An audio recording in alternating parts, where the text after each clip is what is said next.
The Church of the Holy Sepulchre, also called the Church of the Resurrection, i.e., Church of the Anastasis by Orthodox Christians, is a church within the Christian quarter of the Old City of Jerusalem. It is a few steps away from the Muristan. The church contains, according to traditions dating back at least to the 4th century, the two earliest sites in Christendom. The site where Jesus of Nazareth was crucified, known as Calvary in Latin and Golgotha in Greek, and Jesus' empty tomb, where he is said to have been buried and resurrected. Within the church proper are the last 4 stations of the Via Dolorosa, representing the final episodes of Jesus' Passion. The church has been a major Christian pilgrimage destination since its creation in the 4th century, as the traditional site of the resurrection of Christ, thus its original Greek name, Church of the Anastasis. Today the wider complex accumulated during the centuries around the Church of the Holy Sepulchre also serves as the headquarters of the Greek Orthodox Patriarch of Jerusalem, while control of the church itself is shared between several Christian denominations and secular entities in complicated arrangements essentially unchanged for over 160 years,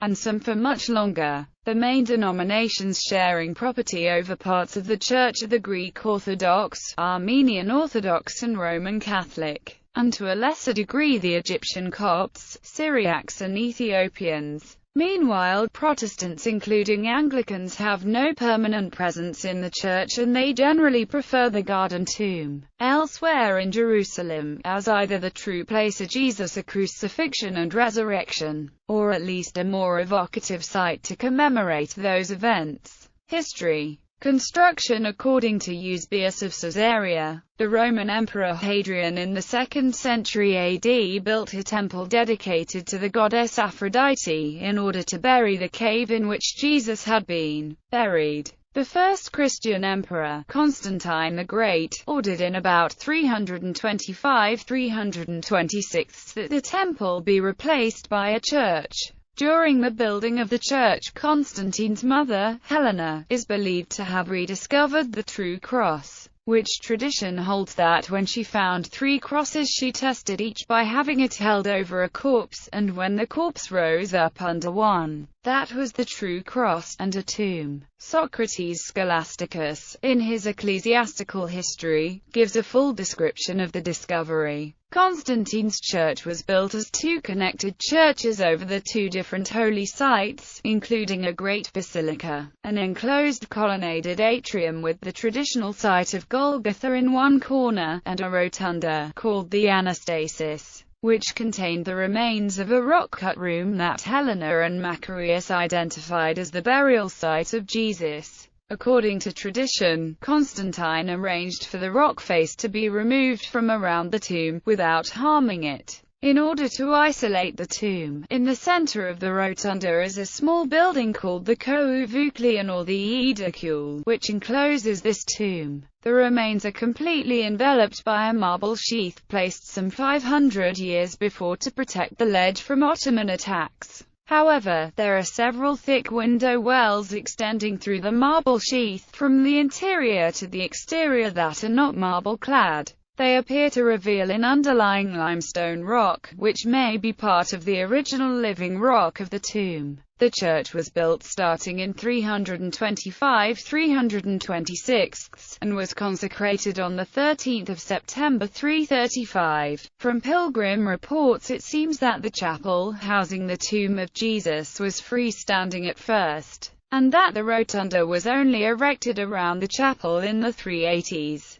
Each year, the Eastern Orthodox Church celebrates the anniversary of the consecration of the Church of the Resurrection on the 13th of September. Damage and destruction. This building was damaged by fire in May of 614 when the Sassanid Empire, under Khosrau II, invaded Jerusalem and captured the true cross, which was restored in 630 by the Emperor Heraclius when he recaptured and rebuilt the church. After Jerusalem was captured by the Arabs, it remained a Christian church, with the early Muslim rulers protecting the city's Christian sites. A story reports that the Caliph Umar ibn al-Khattab visited the church and stopped to pray on the balcony, but at the time of prayer, he turned away from the church and prayed outside. He feared that future generations would misinterpret this gesture, taking it as a pretext to turn the church into a mosque. Eutychius added that Umar wrote a decree prohibiting Muslims from praying at this location. The building suffered severe damage due to an earthquake in 746. Early in the 9th century, another earthquake damaged the dome of the Anastasis. Damage was restored in 810 by Patriarch Thomas. In the year 841, the church suffered a fire. In 935, the Orthodox Christians prevented the construction of a Muslim mosque adjacent the church. In 938, a new fire damaged the inside of the basilica and came close to the roundabout. In 966, due to a defeat of Muslim armies in the region of Syria, a riot broke out and was followed by reprisals. The basilica was burned again. The doors and roof were burnt, and the Patriarch John VII was murdered. On the 18th of October 1009, Fatimid Caliph al-Hakim bi-Amr Allah ordered the complete destruction of the church as part of a more general campaign against Christian places of worship in Palestine and Egypt. The damage was extensive, with few parts of the early church remaining. Christian Europe reacted with shock and expulsions of Jews and an impetus to later crusades. Reconstruction in wide-ranging negotiations between the Fatimids and the Byzantine Empire in 1027–8 an agreement was reached whereby the new Caliph, Ali Arizona Zahir, agreed to allow the rebuilding and redecoration of the church. The rebuilding was finally completed with the financing of the huge expense by Emperor Constantine IX Monomachos and Patriarch Nicephorus of Constantinople in 1048.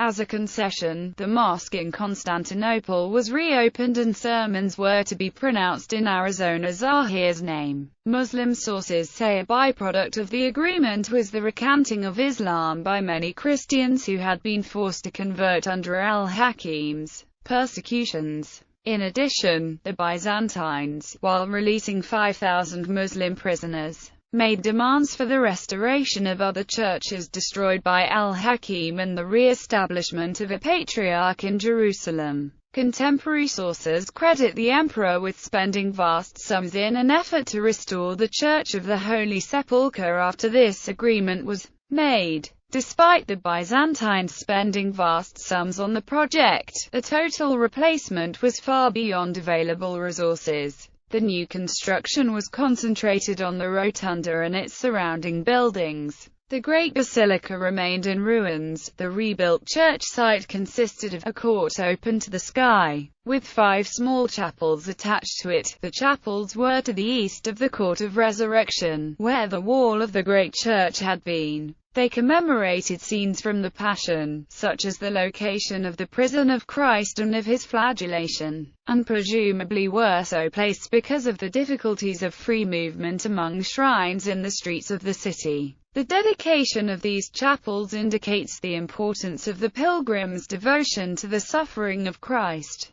They have been described as a sort of Via Dolorosa in miniature, since little or no rebuilding took place on the site of the Great Basilica. Western pilgrims to Jerusalem during the 11th century found much of the sacred site in ruins. Control of Jerusalem, and thereby the Church of the Holy Sepulchre, continued to change hands several times between the Fatimids and the Seljuk Turks until the arrival of the Crusaders in 1099. Crusader period. Many historians maintain that the main concern of Pope Urban II, when calling for the First Crusade, was the threat to Constantinople from the Turkish invasion of Asia Minor in response to the appeal of Byzantine Emperor Alexios I Komnenos. Historians agree that the fate of Jerusalem and thereby the Church of the Holy Sepulchre was of concern if not the immediate goal of papal policy in 1095. The idea of taking Jerusalem gained more focus as the crusade was underway. The rebuilt church site was taken from the Fatimids by the Knights of the First Crusade on 15 July 1099. The First Crusade was envisioned as an armed pilgrimage, and no crusader could consider his journey complete unless he had prayed as a pilgrim at the Holy Sepulchre. Crusader Prince Godfrey of Bouillon, who became the first Crusader monarch of Jerusalem, decided not to use the title king during his lifetime, and declared himself advocatus sancti sepulchre. By the Crusader period, a cistern under the former basilica was rumored to have been the location where Helena had found the true cross, and began to be venerated as such. Although the cistern later became the chapel of the Invention of the Cross, there is no evidence for the rumor. Prior to the 11th century, and modern archaeological investigation has now dated the cistern to 11th century repairs by Monomachos. According to the German clergyman and Orient pilgrim Ludolf von Sudheim, the keys of the Chapel of the Holy Sepulchre were in hands of the ancient Georgians, and the food, arms, candles and oil for lamps were given them by the pilgrims in the south door of the church. William of Tyre, chronicler of the Crusader Kingdom of Jerusalem, reports on the renovation of the church in the mid-12th century. The Crusaders investigated the eastern ruins on the site, occasionally excavating through the rubble, and while attempting to reach the cistern, they discovered part of the original ground level of Hadrian's temple enclosure. They decided to transform this space into a chapel dedicated to Helena, widening their original excavation tunnel into a proper staircase. The Crusaders began to refurnish the church in a Romanesque style and added a bell tower. These renovations unified the small chapels on the site and were completed during the reign of Queen Melisenda in 1149, placing all the holy places under one roof for the first time. The church became the seat of the first Latin patriarchs, and was also the site of the kingdom's scriptorium. The church was lost to Saladin, along with the rest of the city, in 1187. Although the treaty established after the Third Crusade allowed for Christian pilgrims to visit the site, Emperor Frederick II regained the city and the church by treaty in the 13th century, while he himself was under a ban of excommunication, leading to the curious result of the holiest church in Christianity being laid under interdict. Both city and church were captured by the Quesmians in 1244. Later periods, the Franciscan friars renovated it further in 1555, as it had been neglected despite increased numbers of pilgrims. The Franciscans rebuilt the edicule, extending the structure to create an antechamber. After the renovation of 1555, control of the church oscillated between the Franciscans and the Orthodox, depending on which community could obtain a favorable firman from the Sublime Porte at a particular time, often through outright bribery, and violent clashes were not uncommon. There was no agreement about this question, although it was discussed of the negotiations to the Treaty of Karlowitz in 1699. In 1767, weary of the squabbling, the Porte issued a firman that divided the church among the claimants. A fire severely damaged the structure again in 1808, causing the dome of the rotunda to collapse and smashing the edicule's exterior decoration. The rotunda and the edicule's exterior were rebuilt in 1809 to 1810 by architect Nicolaus Ch. Komnenos of Mytilene in the then-current Ottoman Baroque style. The fire did not reach the interior of the edicule, and the marble decoration of the tomb dates mainly to the 1555 restoration. Although the interior of the antechamber, now known as the Chapel of the Angel, was partly rebuilt to a square ground plan, in place of the previously semicircular western end. Another decree in 1853 from the Sultan solidified the existing territorial division among the communities and set a status quo for arrangements to remain forever, causing differences of opinion about upkeep and even minor changes. including disagreement on the removal of the immovable ladder, an exterior ladder under one of the windows. This ladder has remained in the same position since then. The cladding of red marble applied to the edicule by Komnenos has deteriorated badly and is detaching from the underlying structure. Since 1947 it has been held in place with an exterior scaffolding of iron girders installed by the British Mandate.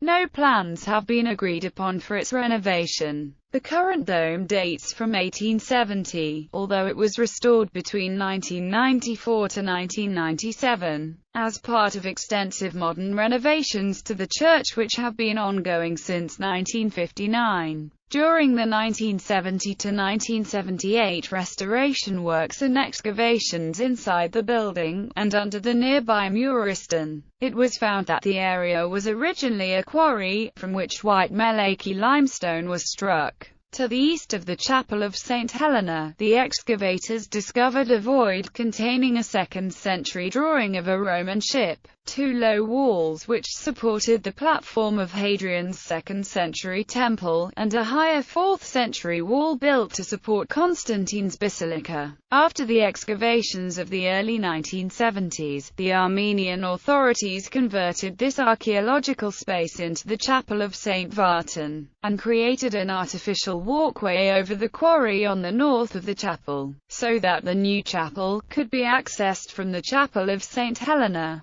There was some controversy in 2010 when Israel threatened to cut off water to the site, demanding payment for all water use since the occupation began in 1967. Entrance and Parvis. The entrance to the church, a single door in the south transept, through the Crusader facade, is found past a group of streets winding through the outer Via Dolorosa, by way of a local souk in the Muristan. This narrow way of access to such a large structure has proven to be hazardous at times. For example, when a fire broke out in 1840, dozens of pilgrims were trampled to death. Historically, 2 large, arched doors allowed access to the church.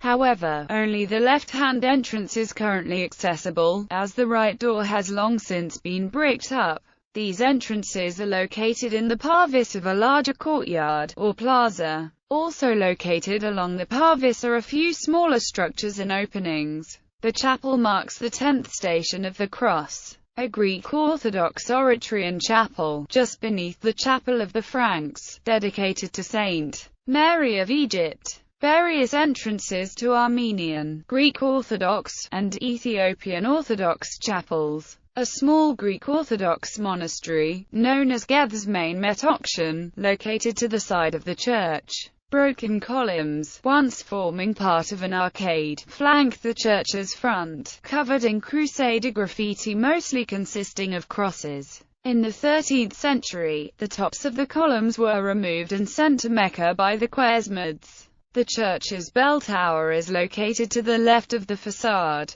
It is currently almost half its original size. The historic immovable ladder stands beneath a window on the facade. Calvary. On the south side of the altar, via the ambulatory, is a stairway climbing to Calvary, traditionally regarded as the site of Jesus' crucifixion and the most lavishly decorated part of the church.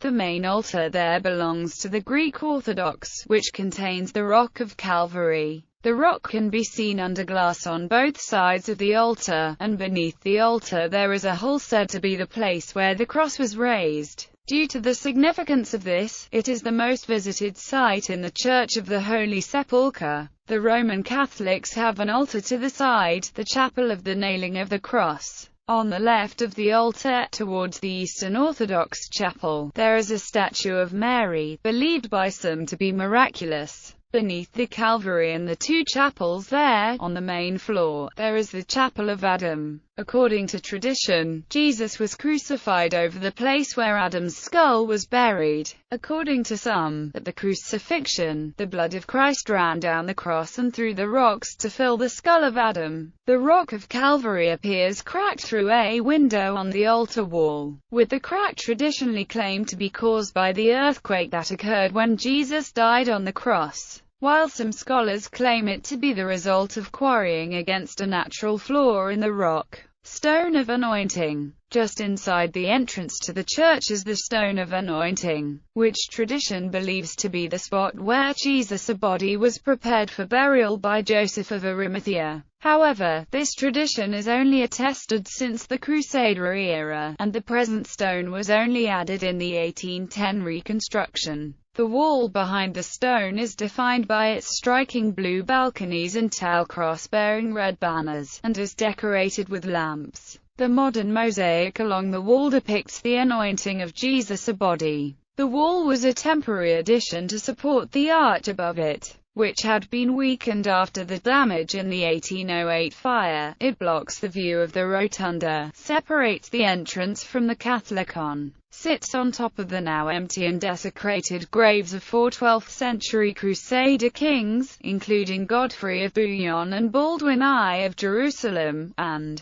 is no longer structurally necessary. There is a difference of opinion as to whether it is the 13th station of the cross, which others identify as the lowering of Jesus from the cross and locate between the 11th and 12th stations up on Calvary. The lamps that hang over the stone of unction, adorned with cross-bearing chain links, are contributed by Armenians, Copts, Greeks and Latins. Immediately to the left of the entrance is a bench that has traditionally been used by the church as Muslim doorkeepers, along with some Christian clergy, as well as electrical wiring. To the right of the entrance is a wall along the ambulatory containing, to the very right, the staircase leading to Golgotha. Further along the same wall is the entrance to the Chapel of Adam.